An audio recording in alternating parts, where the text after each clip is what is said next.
Namaskaram. In Indian culture, during menstruation, women will be isolated and also will stay in very protected areas or protected places. Even in these days also, these practices still on in some Indian villages. Women not allowed to enter the consecrated places like temples. It is not because of some kind of impurities. There is a science behind this. We'll come to that later.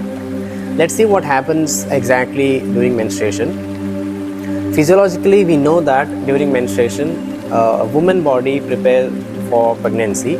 If it doesn't happen, then the blood will bleed outside the body naturally without her control. In yoga, we will see in a different way. In yoga, we have 10 different life forces which is responsible for different kind of actions in the system. 5 are the main, which are Prana, which is responsible for respiration and heartbeat. So this Prana, which is very basic and fundamental, and also will leave the body at first, and that is where medically we will declare as person as a dead when this prana leaves the body. The second one is Udhana Vayu, which is responsible for levitation, and also it will make us less available to the gravity. Because of this prana, we never feel the body weight because of this prana. When person die, this prana will leave the body, then the body becomes little heavier. You may see in some Chinese movies or Chinese kung fu movies, the person used to fly. Because in these days also there are some Udana schools which they train you how to master this prana with control to how to levitate.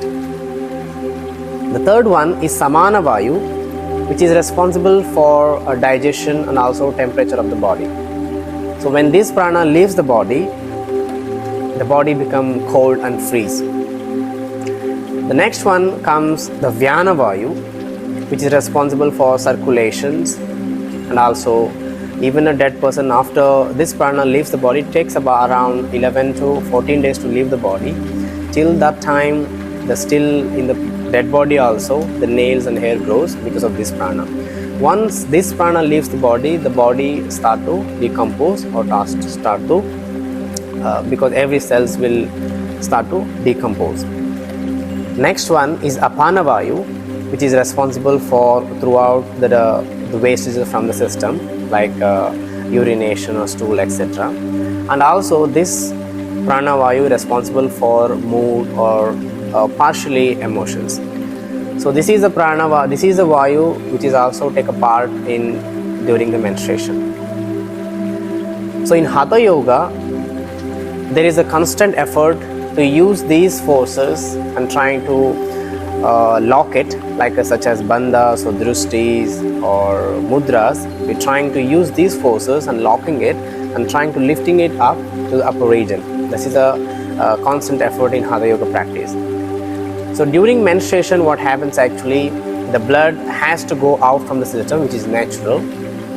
But if you practice Hatha Yoga during menstruation, what you're trying to lock it and trying to lifting upward, which negatively impact your systems, and also it will harm your systems very badly. Because it is not only about the blood is going out, because that blood has to go out, which is natural thing, because that have some essence which will give you some negative impact in the system. Also it will have a very harmful for your emotions. This is also the reason, if you see the history of yoga practices, there is not much of hatha yogis, female hatha yogis. If you see, there are very few or maybe none.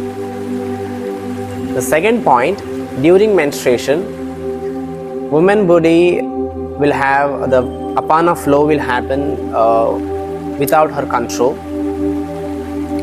which make her emotions very imbalanced, and it is also not a good state or not a better state to practice yoga.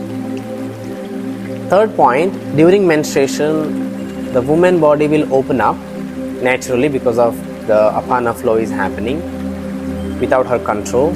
So this is a chance for some other lives can invade her body This is also the reason which I mentioned in the early, they are not allowed to enter the temple or consecrated places, because near the consecrated places there are some lives without the body looking for liberations. So maybe those lives can invade her body. This is the reason why women are not allowed to enter near the temples. So what you can do during menstruation? During menstruation, you can do some stretchings like hip opening, and also you can do some relaxation exercises, and also you can practice some joint moving exercises or very light exercises you can able to perform. These are the exercises you can do, but never do the inversions during menstruation. Very important. Have a good day. Namaskar.